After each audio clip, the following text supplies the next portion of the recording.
Michael Brownie, ran FEMA during Hurricane Katrina and joins us now. We appreciate you being here with us, sir. I know this is your first network interview about the fires in Hawaii.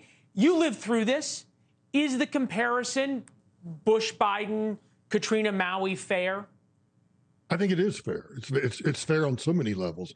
There are so many aspects of this, Leland, that I could go into, but I have to tell you, listening to President Biden blow off reporters sitting at the beach, it does remind me of calling the President Bush at the time and saying, I need you to land in Baton Rouge. I need you to use that bully pulpit so that the entire cabinet knows that this is full on. This is everybody. It's everybody's got to be involved in this, every member of the cabinet.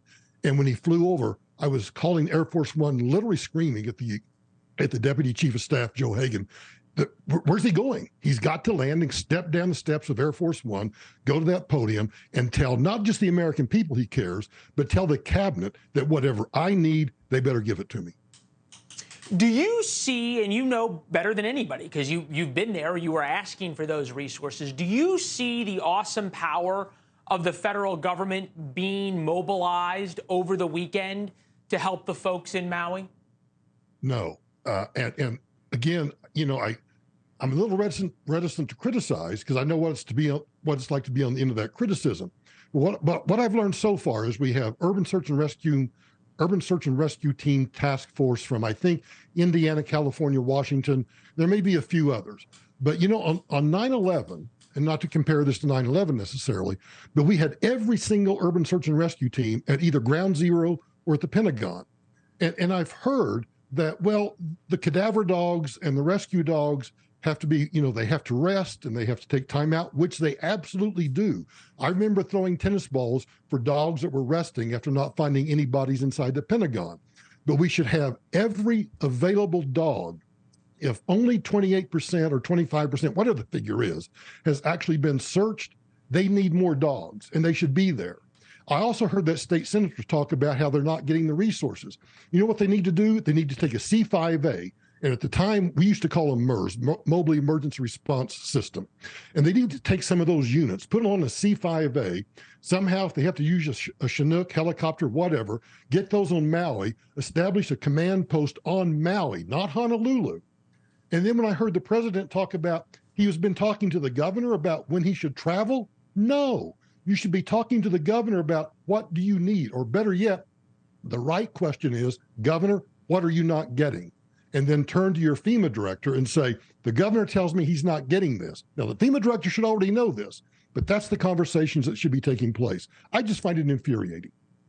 Yeah, I think about more infuriating because we know this playbook, right? Conceivably after Katrina, right. We should have learned from it and understood how sometimes all of a sudden something that appears to be sad but under control turns into devastating and out of control.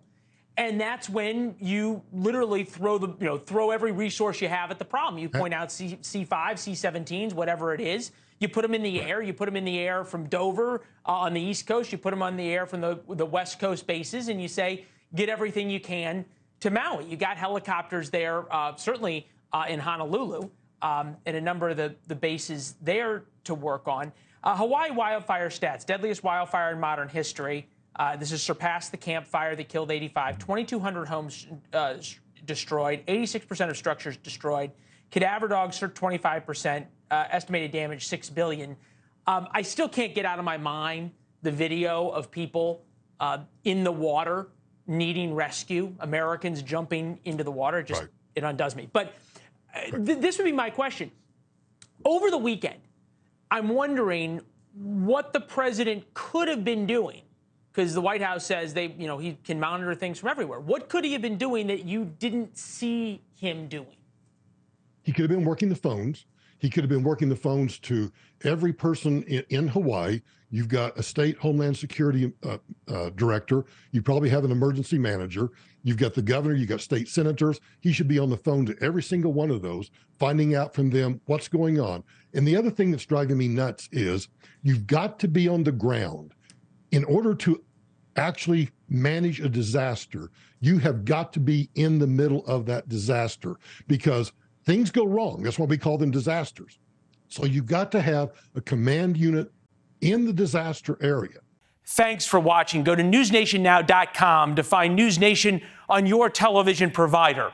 And don't forget to subscribe. Click the red button to get more of NewsNation's fact-driven, unbiased coverage.